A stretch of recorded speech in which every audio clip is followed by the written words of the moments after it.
I am John Okpamen, and this is my beautiful wife, Paige Okpamen. And just a quick little interesting fact. Some of you may not know that this is the place where all the magic started. I came in and thank you, Pastor Dio, I was worshiping the Lord. And as I was worshiping the Lord, I noticed one of the people that was serving in the worship ministry, and she caught my eye, and she eventually said yes at some later time. And so this is like a full circle moment for us. But no, I do want to take a moment, and I do want to actually appreciate the marriage planning ministry of this house. I mean, you guys are so hospitable. Yes, give them a round of applause. You don't put together events like this on a Saturday morning and get so many people together that want to actually pour into their marriage without people that are actually encouraging them and leading them well and putting together such a wonderful event. So y'all please encourage them, appreciate them in y'all's own time as well, but we want to appreciate them as well. And so we're excited. We're going to unpack a little bit. This is home, so if y'all don't mind, we're going to kick back. Get comfortable. Yeah. Okay, so the first thing, like John said, we're going to get comfortable, and we're going to work together as a team as we grow through conflict resolution. So the first thing that I want to do is to ask for 2 volunteers to come up, please, just for a short game as we demonstrate growing through conflict resolution. Don't volunteer all at once. Just 2 people, please. Anybody? Okay, thank you. Yes, come on up. Please give them a round of applause. Don't worry, it won't be anything bad. Oh no, please. Is your spouse here? Okay, please, tell your spouse to come up. See, this is together. This is together. It's a package deal.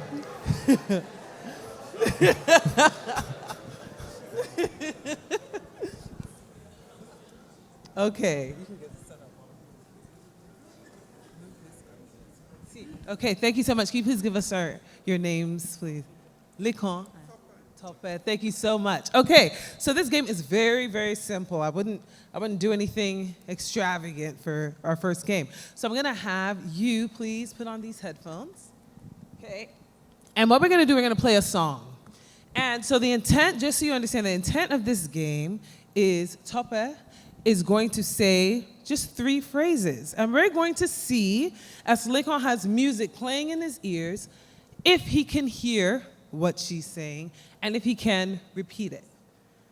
So but I forgot to say one important part. You're not actually going to say the words, you're going to mouth them. So prime example, fighting the Fray, you're going to say, not even quietly. We prefer to not even make any noise at all. So as he is reading your lips, he'll see if he can repeat what you're saying. Okay, so let me get the song started. So this game is called Can You Hear Me Now? All right.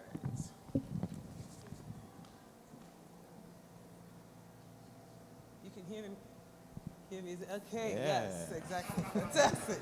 Okay, so remember the first phrase. Okay, no. Yes. Just mouth it. I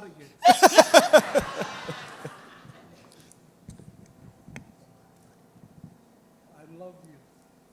Okay, no, so that one was wrong. Okay, thank you so much. Okay.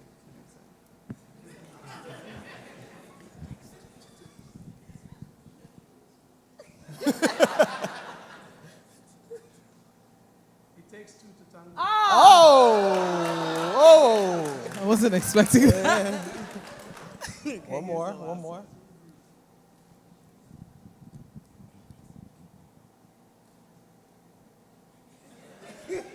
I miss your face. Oh, it's close, very, very close. Okay, so the first one was, and I should have repeated it, the first one was, I love scrambled eggs.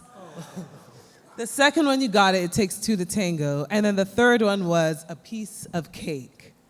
Okay, so let's give him a round of applause, but For market research, I want to see if, my sister, us women, we have special powers, so I just want to see So that was if the 1 for roles 3. were, yes, one Yes, for 3 all right. for the men.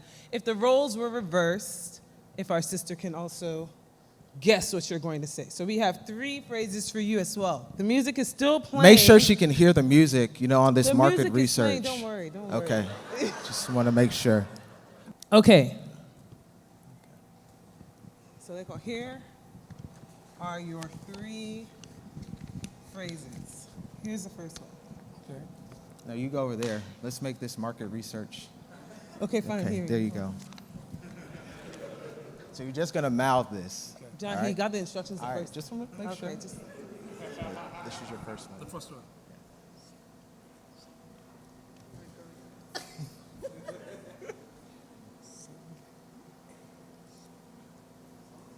I love jogging. No. that no. was sing Let's- a song. Okay. Next one.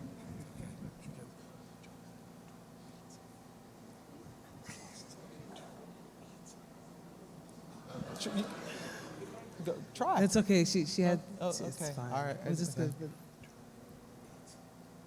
I love you, girl. That was just do it. Okay, we have All over. right, and then the last one.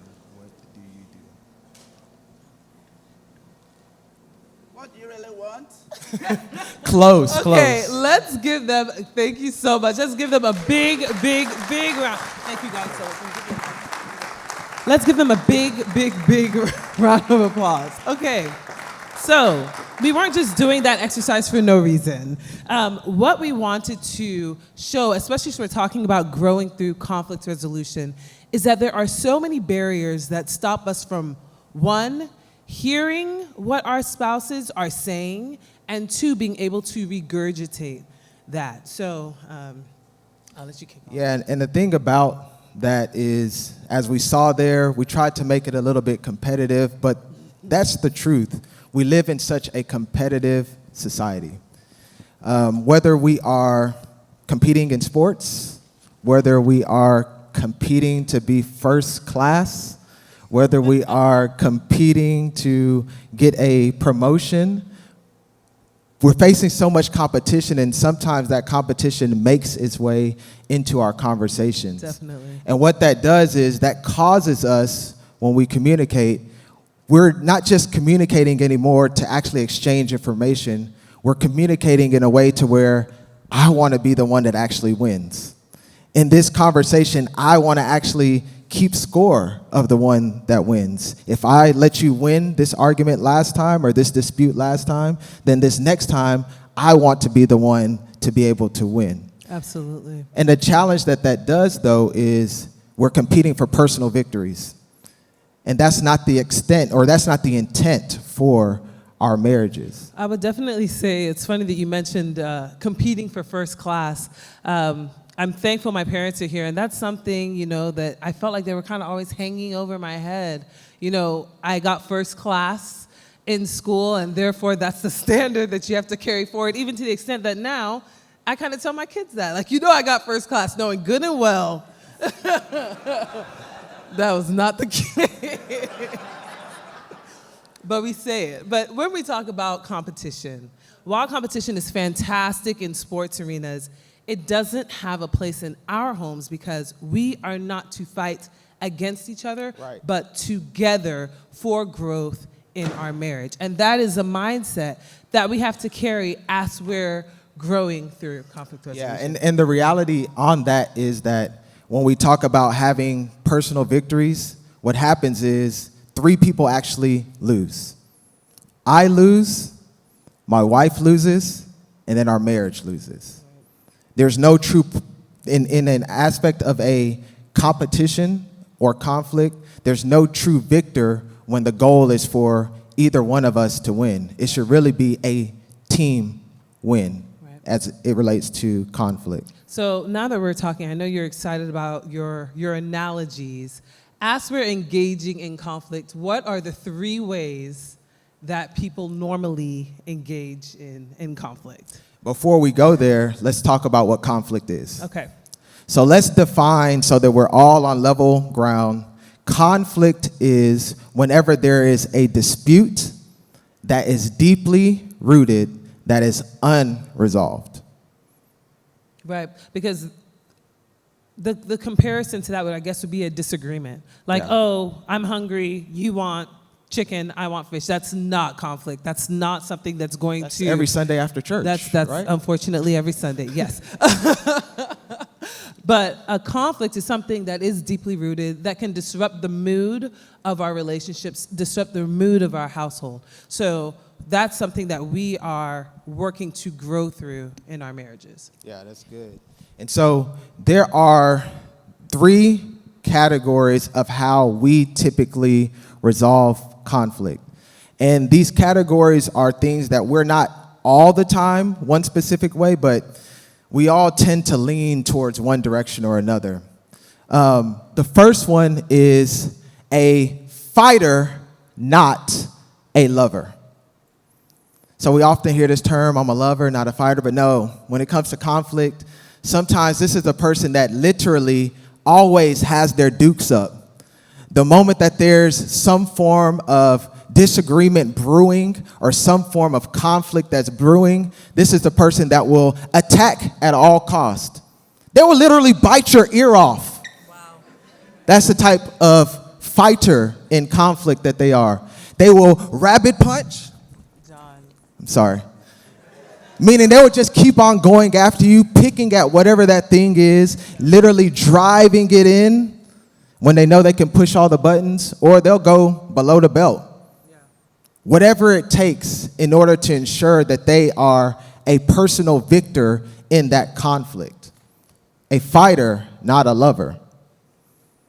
And then the second type of conflict resoluter would be somebody that is constantly on the mat.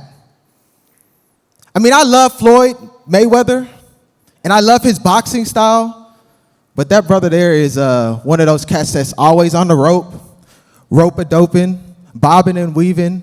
And when it comes to conflict, this is the person that is constantly on the mat. They're almost like the world rope champion of the world. Whenever there's a conflict, they're the person that's passive. They will fall back. Oh, that's a conflict? I'm good. Oh, you're bringing that up again? No. Or even worse, whenever there's a conflict that comes up, they'll just sit there and they're just like, well, whatever you want to do, it's okay. So this would be the second, which actually combines with the third, which is the fighting rope champion of the world. Yeah. And then lastly, this is the heavyweight champion of the world. Let me do it like this. The champ is here. That's Muhammad Ali, in case y'all might not have caught that. It's good. We're going to get there today. Today, we're going to get there. But this is like that agape love conflict resoluter. This is the person that is, as they're resolving conflict, they're doing it gently. They're doing it in a way where there's respect. Yeah. They're doing it in a way that it's loving. They know the beat of how that conflict is going, so that way they know when it's time for them to say, all right, we've been talking about this for like 5 hours. Let's bring this thing to a conclusion. They know the rhythm of how conflict is going, and their goal is not that they would be the personal victor, but their goal is that, all right, all things being said, how can we be able to get past this so that we can grow together? Because that is their goal. So I'll kind of put you on the spot. You mentioned three engagers. Earlier on in marriage, by God's grace, we're celebrating 11 years in April. We thank God. Earlier on in marriage, which one did you associate with the most? I mean, for sure, I was the heavyweight champ. Definitely not, sir. I was definitely constantly on the mat. And why is Personally, I didn't feel like I had a whole bunch of energy that I wanted to put into each one of the arguments or each one of the disputes or each one of the fights. And so personally for me, it was like, I would rather use that energy. I'm in commercial real estate and development. I'd rather use that energy fighting contractors and fighting all of those other consultants versus me saving some of that energy to actually engage in meaningful conversation at home. Gotcha. How about you, Boo? Definitely, praise the Lord. I would say I was a fighter, not a lover. Ooh. And that is because it kind of all went out the window. I had to communicate what I had to say, and you had to really, really understand it. Draw my ear. So therefore, a nice way to package it, that didn't matter to me. No, as long as I directly got the point to you, then... Because I can handle it, right? Because you can handle it, you're the man, right? So look, if I say, no, that doesn't make any sense, I don't want to say that in a comforting way. I just want to let you know that that was wrong. And so that was the way that, we thank the Lord for growing through conflict resolution. Yeah. But I definitely resonated with, unfortunately, the fighter, not the lover earlier on. And the thing about that is, she said, thank God for growth. And by no means is this going to be a type of dialogue where we're just going to talk about platitudes and things like that they sound good without it actually being practiced. We really want to encourage everybody that we can grow. For sure. We can grow. Right. Well, I like call and response. We want to do that. We can grow. How about y'all look to your neighbor, and hopefully your neighbor's your spouse. If they're not, maybe they're single like you are, and you can look at them in the eyes. You can connect eyes. You can say, we can grow. We can. So, as we're talking about growth, there are tools that we need to be able to make sure that we're growing as we're growing through conflict. And when we're talking about conflict resolution and communication, we have to talk about the way we say things, the way we hear things, and our mindset behind these things. So the first thing we're going to talk about is the mouth. So this is the person that initiates the conversation. This is the person that starts the initiation of said conflict, since we're speaking about conflict resolution. I would say that it's an honor to be the one to start this conflict, or to not start this conflict, start the communication about it, because you have the opportunity to set the tone, set the mood. Yesterday was Valentine's Day, and we know the importance, for those of us that, were successful in our Valentine's Day endeavors, we know the importance of setting the mood at home. So, in our communication with each other, it's important that as we communicate, that we are setting a tone that we actually want to carry through as we are discussing a conflict. And I want, as we're talking about initiating, the best way to initiate is to take responsibility. Yeah. Responsibility not only for specifically ownership of how did we get in this scenario, but also what emotions. Pastor Dara talked about emotions and men not being sometimes, or I'll say generally, emotional people. But if we're talking about our life partner, by God's grace, we're all going to be 90 with the same person. We're going to have to show some emotion. We're going to have to peel back some layers and not just be stoic people all the time. So when we talk about emotion, we want to say, hey, not only this is where we are in this conflict, but this is how I feel about where we are, or this is how I feel like the way that I felt contributed to the way or the situation that we're in. And that allows us to build up real intimacy. Yeah. Not only just conversation, but a deep level of understanding of who we are. Yeah. So I'm going to take a quick second. We had two lovely volunteers earlier. I want two more, and I promise this is it for our talk. I just need two more volunteers to come up here real quick as we bring this scenario to life. Please don't all come up at once. Once again, come on up, come on up, come on up. Yay! Please come on. Yes, thank you so. Thank you so much. We appreciate you guys. Please clap for them as they're coming up.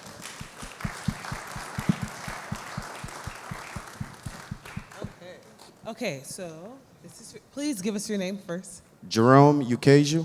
Jerome, thank you so much. Fejiro. Fejiro, thank you so much. Okay, so I have this for you and this for you. Okay, thank you. Okay, so all we're going to do here, this is actually, it's not just you two, don't worry. It's going to be a group activity. Yeah. What we're going to have is you're going to read the man's portion and you're going to read the woman's portion. But don't move forward until I tell you to. So please, first of all, go ahead. He came home late to a kitchen full of smoke. He found a pot of burnt rice and stew on the stove.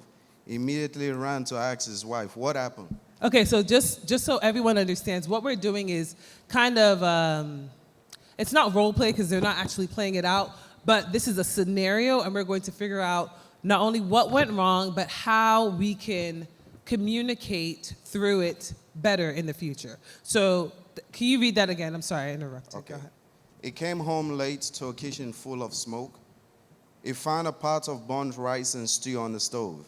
He immediately ran to ask his wife what happened. Now you guys can imagine that devastation. Jollof rice, plantain, Burnt. stew, designer stew, bent. Thank you, John, for adding color I'm to just- that. John felt that. He felt. Okay, please read the woman's response. She responded, I set a time that went off an hour ago and forgot. I was very busy with the kids. Okay, so that was her response. And please, what was the man's response to that? He senses an attitude but figured that it is because now they both have to eat burnt food. He shook his head and went to the other room to walk.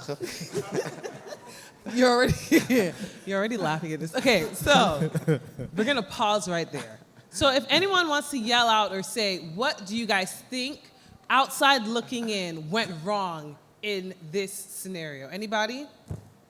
Anyone? Pardon? Say it again. The He husband left left the scene. That's very, very good. Anyone else?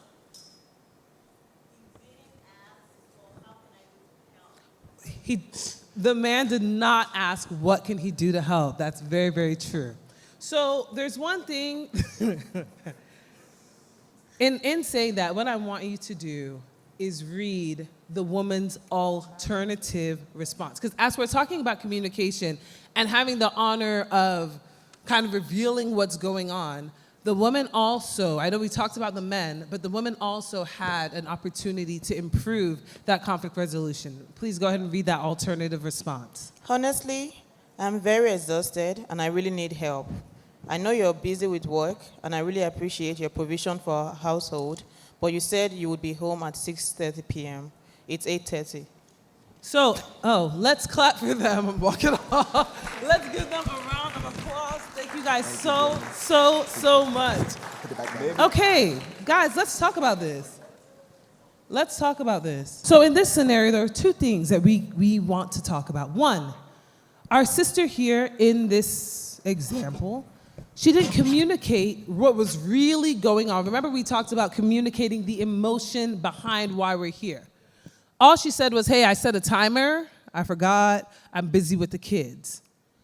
The man, he sensed an attitude, but he thought it's because we're both about to eat burnt food, and I know you don't like that because I don't like that, and then he went off to work. Instead of her saying, I'm actually overwhelmed. You said you were going to be home 2.5 hours ago. Here we are. The food is burnt. Yes, that's a situation, but I really, really would love some help from you. Expressing that emotion, saying that she's exhausted, that is a vulnerable thing for a man and a woman to do, but it is necessary because her husband will now understand her frame of mind. He'll understand how she actually feels. It's not that she's irritated because it's burnt food. She's irritated because she's overwhelmed. And when we communicate that, it gives our spouses an opportunity to really know what they're dealing with and the state that we are at. And then secondly, for the man, he sensed that attitude. And there's something that we always do, and that is we tell ourselves stories or we make excuses for what we're assuming. He sensed an attitude and he said, oh, that's because we're eating burnt food.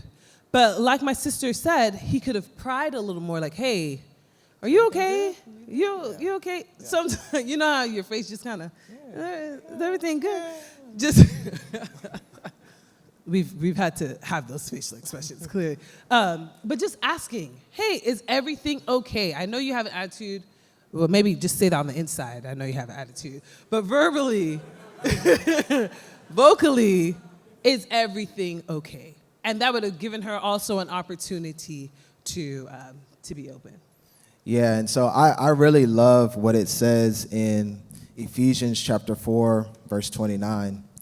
It says, let no corrupt word proceed out of your mouth, but what is good for necessary edification, that it may impart grace to the hearers. And the reason why I love that is because it really especially emphasizes the importance of the one that is initiating the communication.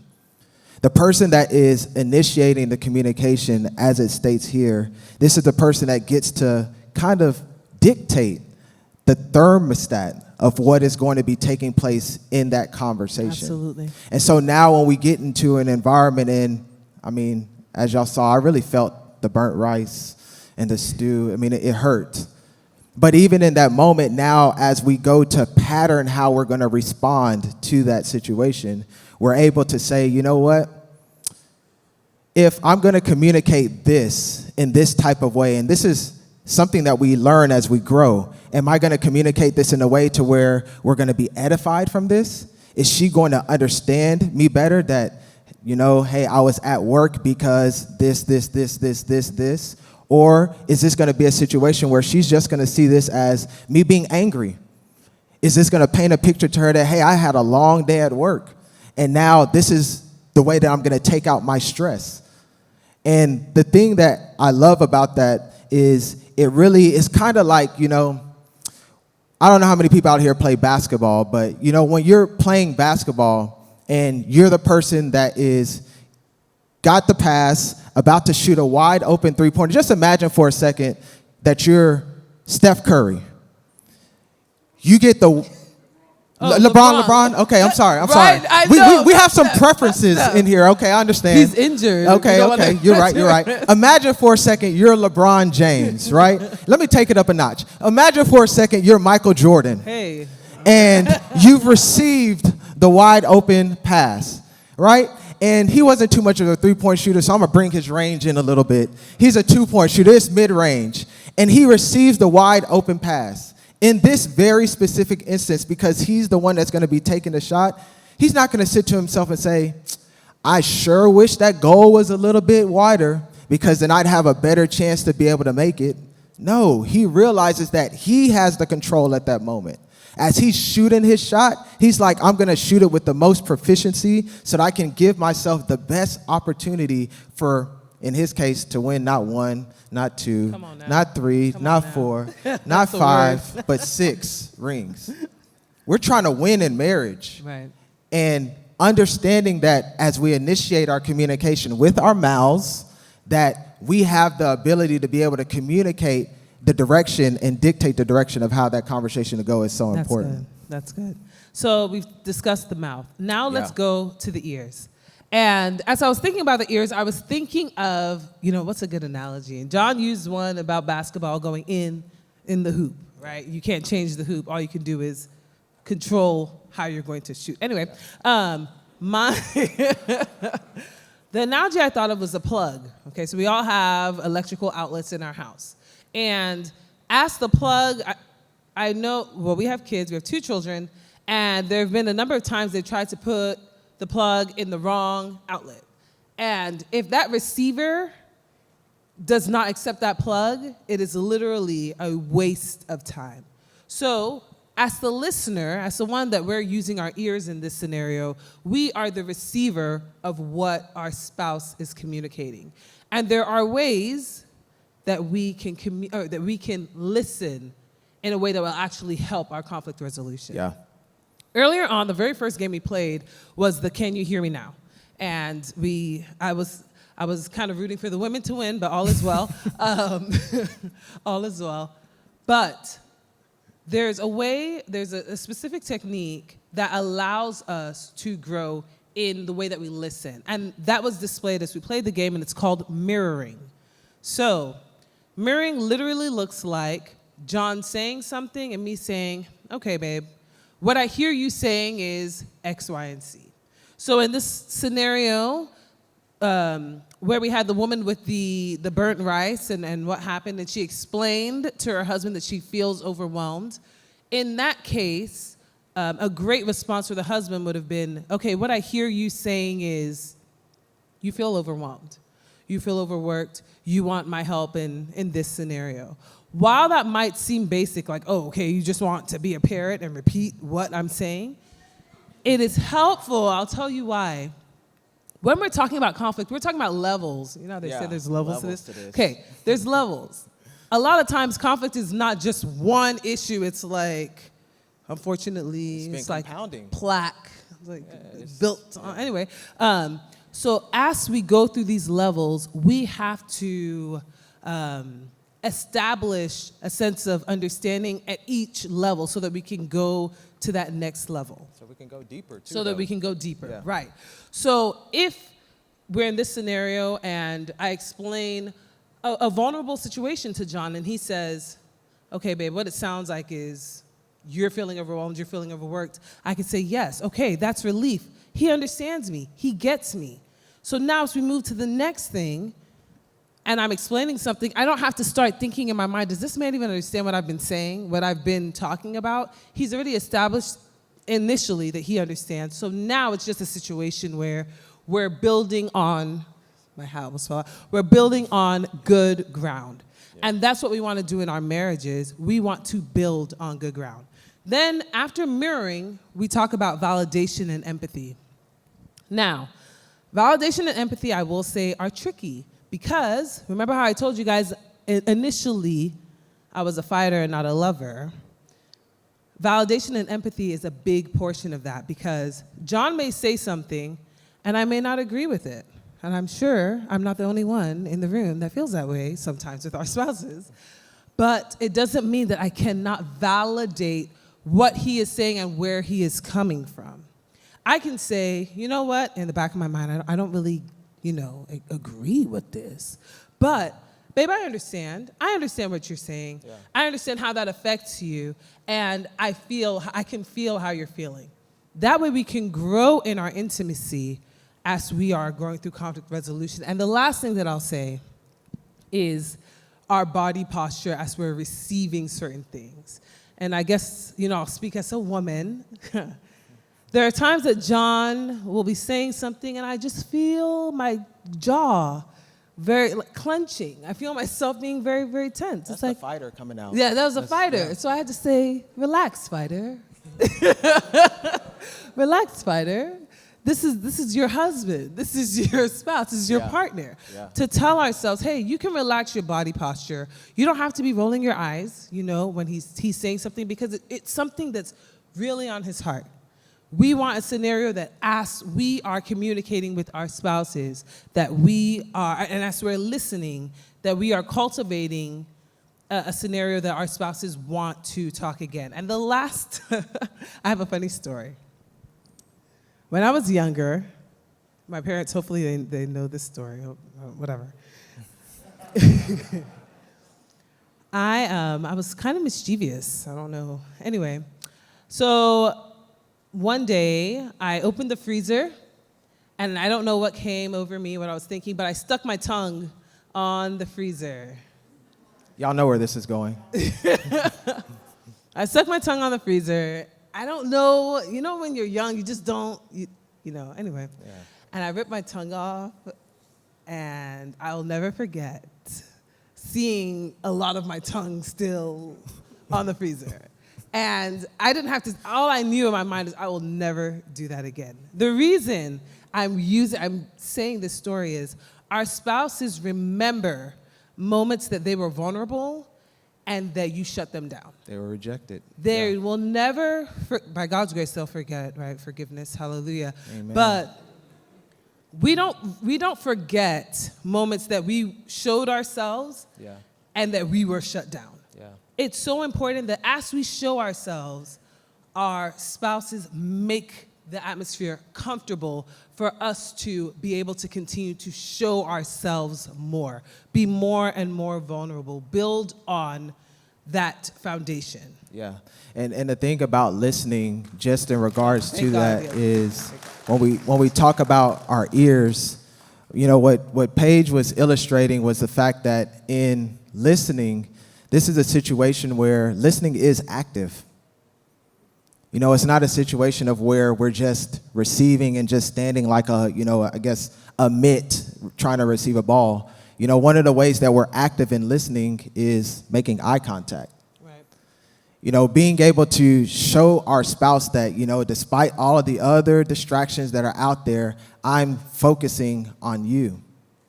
Because the truth is that people really don't care how much you know until they know how much you care. And one of the ways that we show people that we care is by making eye contact as we are speaking to them. I love what it also says in Amos chapter 3, verses 22. See, I've read this verse a lot of times, and it's actually a little bit different to me as I hear it this time. But it just reminds us that really, it's not Amos, it's actually Proverbs chapter 18, verse 22. And it says that a man's greatest treasure is his wife.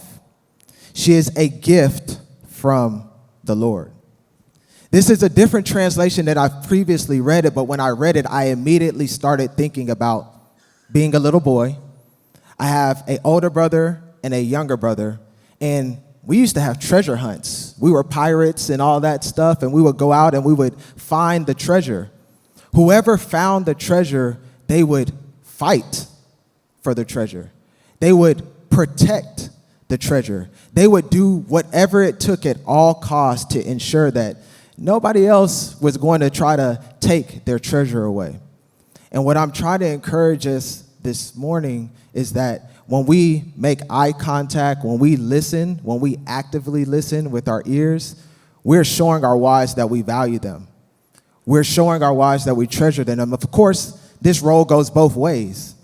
But the encouragement here, as we see the truth of what it's reminding us in Scripture, is that the hardest time that it is for us to treasure our spouse is when there's conflict. Because when there's conflict, what happens is we focus on the conflict versus focusing on the truth that has just reminded us that our spouse is our treasure. We can clam up, we can close up to where it's like, yeah, I hear you, but we're busy doing all other things. So I want to use this moment as we're talking about our ears just to refresh our minds with that truth. I'm a call and response type of guy. I'm sorry, but why don't all my brothers in the house that are here with their spouse just go ahead and look at your spouse and say, "You are my greatest treasure." Hallelujah.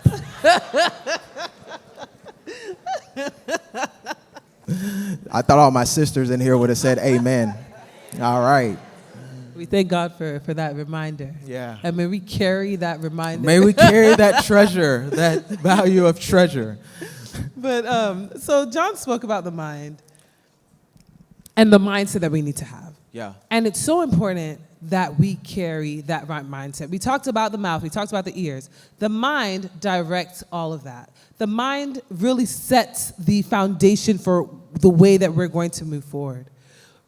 There's one thing that's so important, and that is to hold our marriage in high regard.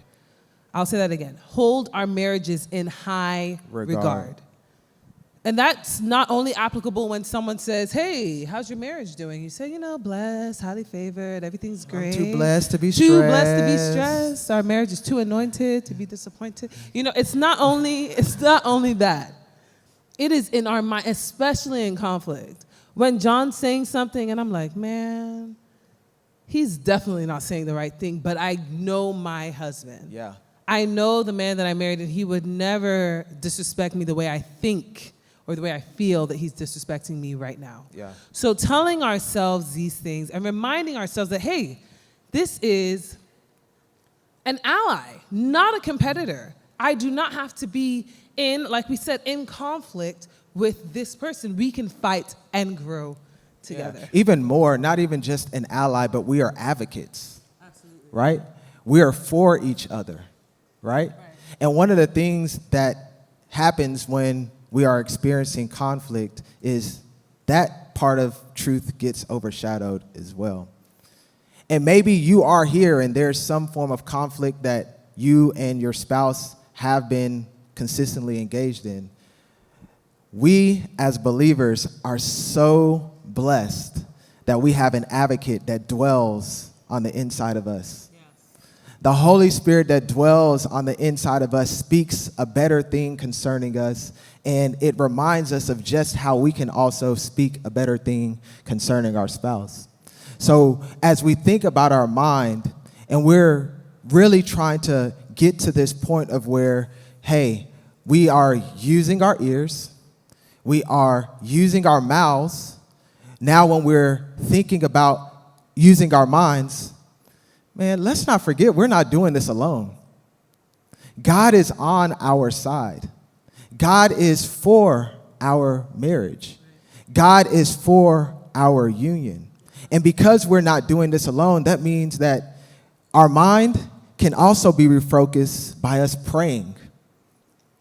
Praying not just for our spouse, but praying together. And the Bible kind of lets us know that it's pretty hard for us to pray together when we are not on the same page together because there's conflict. It goes even a step further and says, you know what?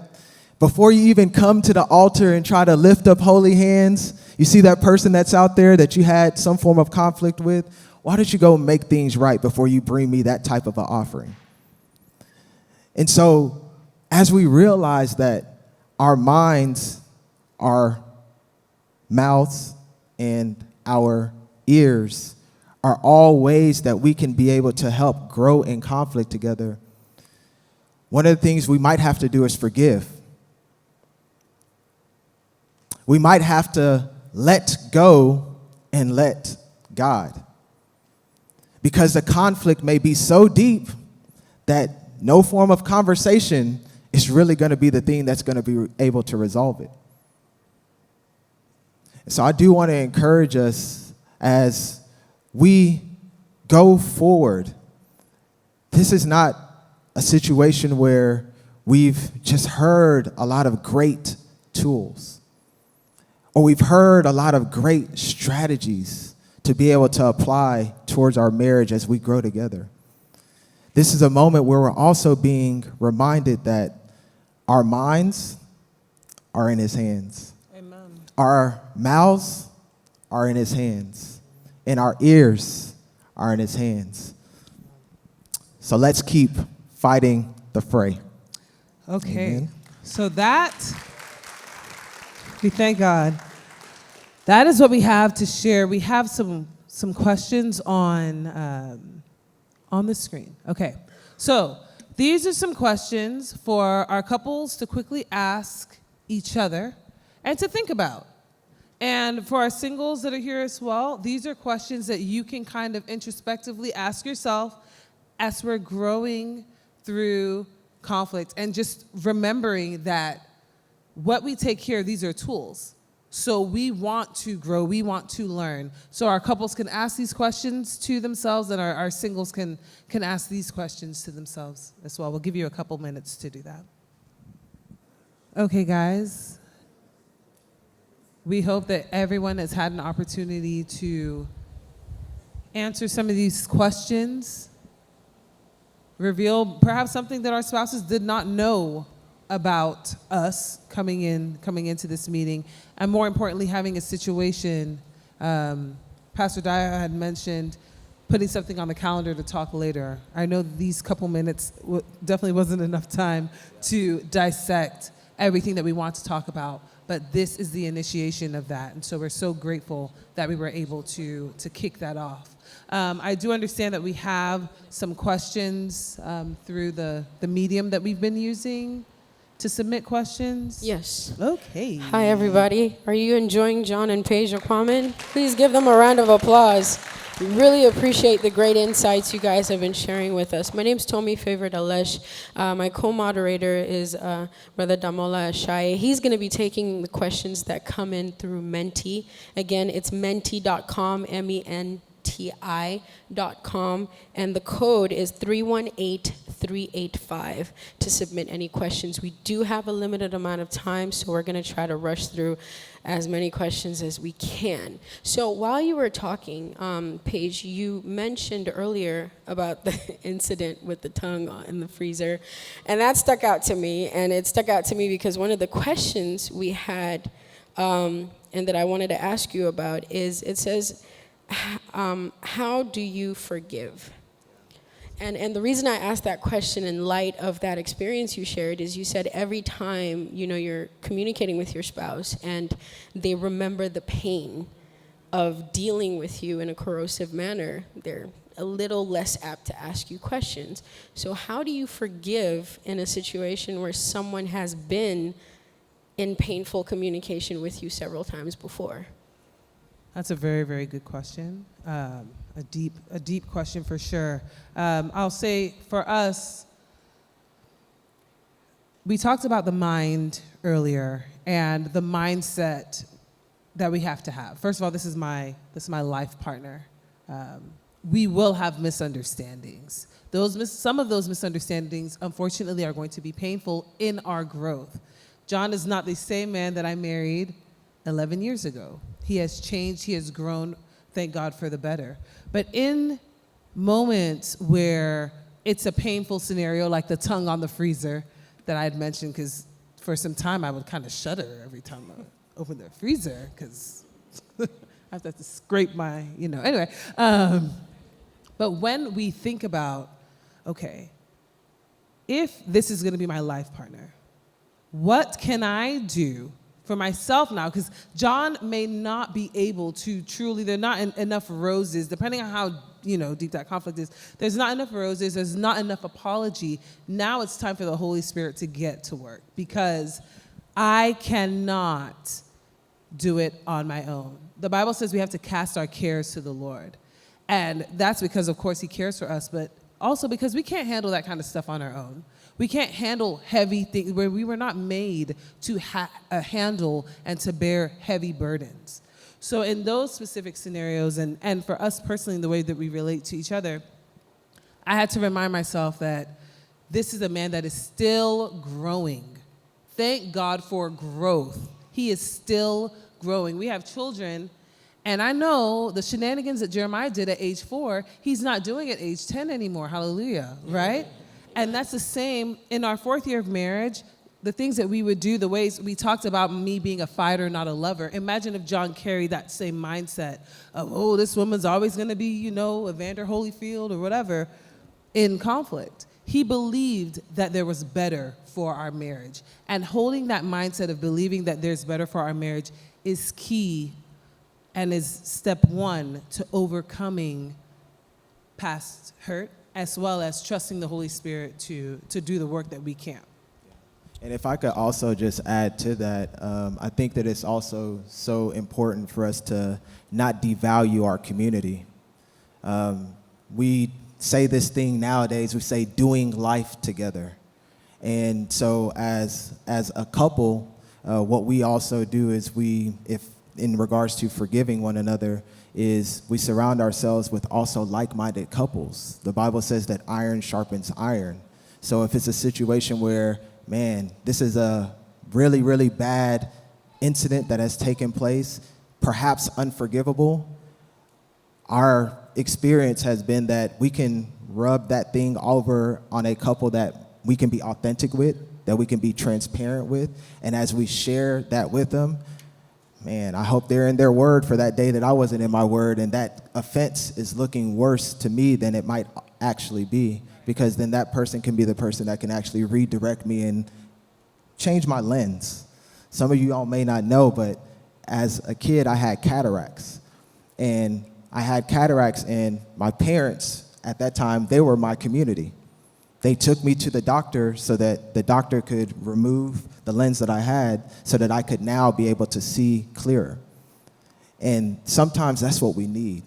in regards to forgiving one another, being able to have people that will help us see things through a lens that are much clearer than we can possibly see on our own. Thank you so much for that. That's really awesome. I think we have one question from Menti.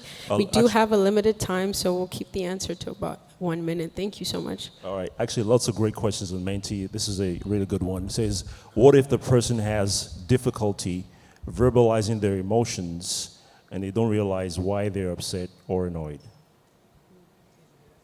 I didn't hear the last part. Could you repeat So they the don't- last part? Go ahead. What if they have difficulty verbalizing their emotions and they don't realize why they are upset or annoyed?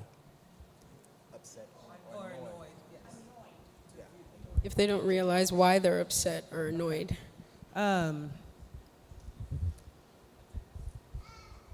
So I'll use, of course, myself as an example. There have been times where, first I'll say, we have to be in tune. We have to try our best to be in tune with our emotions. John, you mentioned being in a community. And in scenarios where we don't know something, we can put ourselves in a position to learn that something. We can learn through community. We can learn through educating ourselves, just like we all did our education.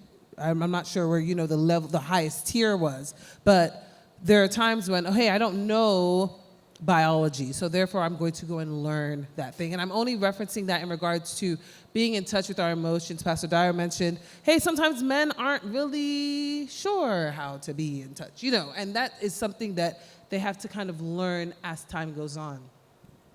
I'll use an example where there was a day that John came home and I was just irritated. And I had to start thinking, before I spoke, I had to think, what's actually irritating me in this scenario? And then I realized, and so it's almost like I have to start having dialogue with myself. I realized that, hey, it's because he normally calls me before he leaves the office, on the way home, checks in, since he knows that I leave early to get the kids, and he had not done that. And just based on the way work was, somehow that was an irritant to me. But the way that I responded, and I unfortunately, I reflected that irritation with John. But John was, I think you were just like, okay, I don't know what's going on, but. Let me go work out. Yeah, exactly. But it took me to ask myself, what is bothering me? And then coming back, I think I apologized. Yes, praise the Lord. But we have to have internal dialogue with ourselves, because we can only reflect what we have on the inside. So in those scenarios, in moments where we're not sure, hey, what's actually bothering me? Why does this irritate me? We have to internally reflect. Also, as John says, we have community. So I have trusted friends, girlfriends, that I'll say, hey, married girlfriends, hey, this happened, and it's really irking me. I just don't, And in having that dialogue, it allows me to realize, oh, this triggered this, and that's why I responded that way. And it's very important before we communicate, because I know you've mentioned before, anger is not the primary emotion. That is a response to something that has happened. So it's important that, as we talked about building intimacy in our marriages, that we are communicating actually what the problem is, and not just the secondary, oh, she's just an angry person. That's good. Awesome. Thank you so much. And I think we do have one more very irresistible question from Menti. All right. Okay, here's one that I think is rather a little bit sensitive, but in a situation where you have a spouse who has verbally abused you, and you literally begin to hate the person, and you always remember them talking you down, what do you do if you don't have any more feelings for them, and how do you navigate that? I'm sorry, could you repeat it again? All right. What if you're in a situation where your spouse has verbally abused you, Okay. and you literally have started to hate the person, Yeah. and they always talk you down, and you don't have any feelings for them anymore? Yeah.